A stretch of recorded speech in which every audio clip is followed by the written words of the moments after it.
Ito na lang. Ah. 60 na raw? Ha? 60 na? Ay, hindi ko alam. Ay, naku. Yan naman, pag kanina lang, ano eh. Ako, wala akong alam dyan. Baka bigla lumabas naman sa ano. Buko kasi yung camera, danayin na. Baka may lumabas na naman ng sinulat ni Ang alam ko lang, Yan, sige. hindi siya imposible. No? At malamang, hindi na siya improbable. No? Sino ba yung mga holdouts yan?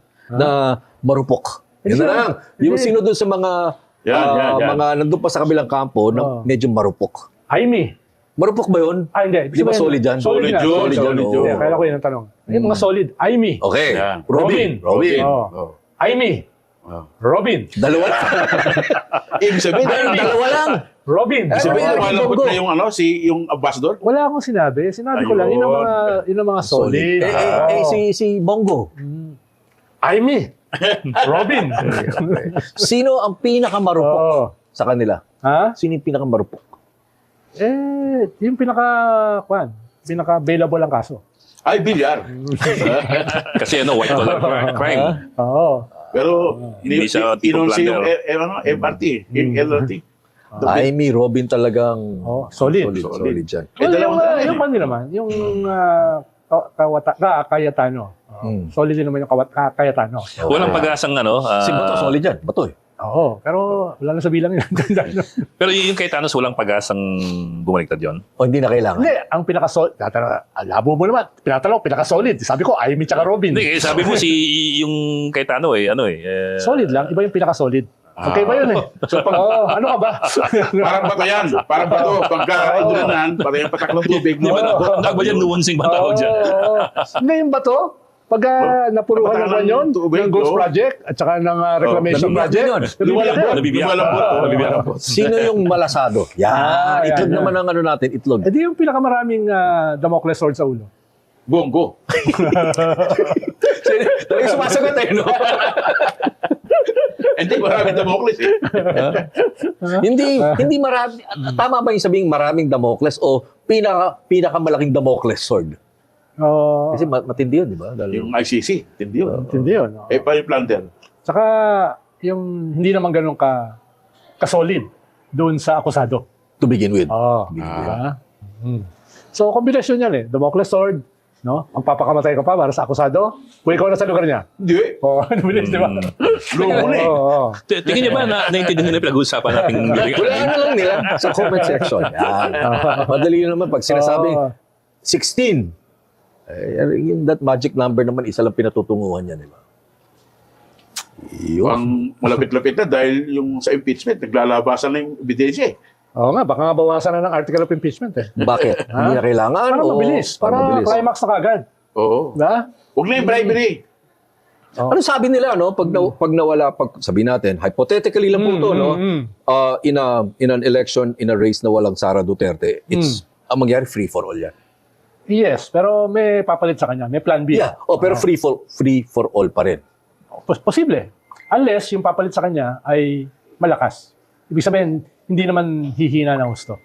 Paano meron kasi May ganun pa ba? Meron kasing core ang mga Duterte, di ba? May ganun pa ba? Hindi lang naman Sara yun eh. Digong yun, di ba? Duterte yun. Hindi mo alam gaano kalaki yun.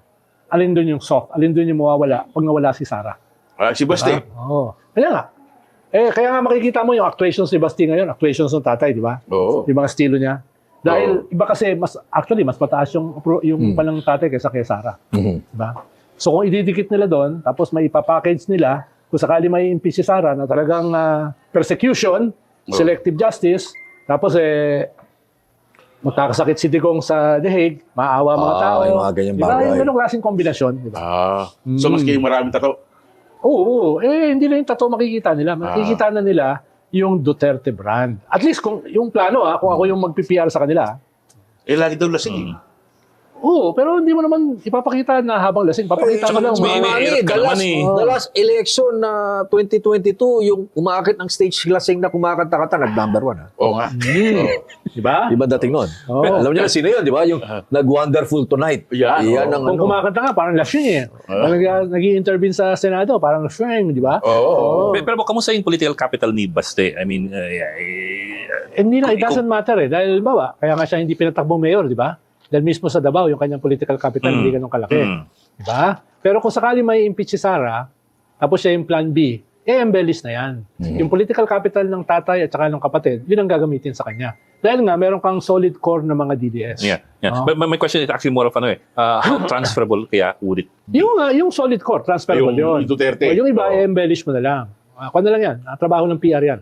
No? So ang sinasabi mo depends on the aggravating circumstances that will be there or not there when that time comes, let's say, nagkaroon ng conviction. Yes, pero Kumbaga, mas malaking bahagi. sigabo o silakbo ng damdamin Yes. ng mga Duterte supporters. Pero lahat yan kasi depende sa spin. Yeah, Galing, exactly. galing Exactly. yan sa everything is about perception, di ba? Right. Kung ang perception ay talaga naman siyang guilty, talaga naman siya nagnakaw, di ba? Et cetera.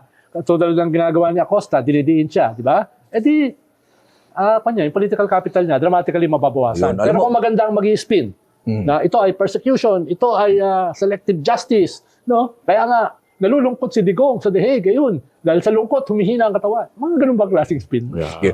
Speaking of spin or pop, not spin, perception, no? Yung mga kasama natin sa digital dito sa TV5, may pinakita sa akin mga analytics, social media listening on the impeachment trial.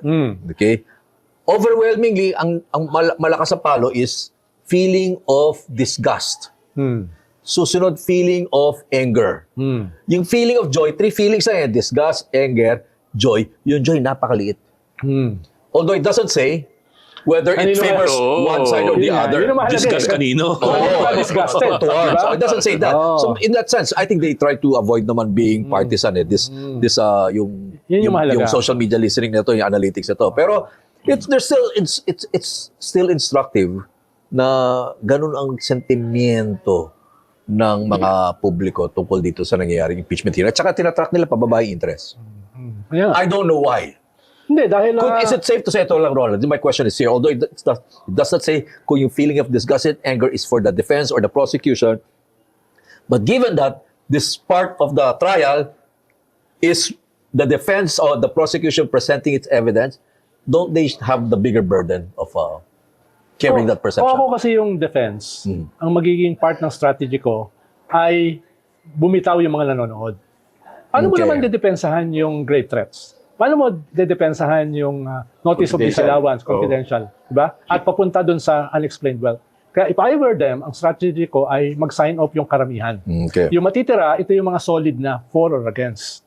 Diba? Yun ang matitira. Yung mga talagang advocates, no? Doon mo makikita yung disgusted dito, disgusted sa kabila, angry rito, di ba? Doon mo makikita yan. Kaya nga mahalaga doon sa sinabi mong data analytics. Depende yan. Ano ba yan? Survey o focus group discussion? Social media listening. Oh. So ano to? Ako kasi may nakita ko, focus group discussion. Ito hindi focus group to. Oh. This is social media listening. I think ito yung tool na ginagamit ng maraming politiko ngayon. Talagang may metrics to.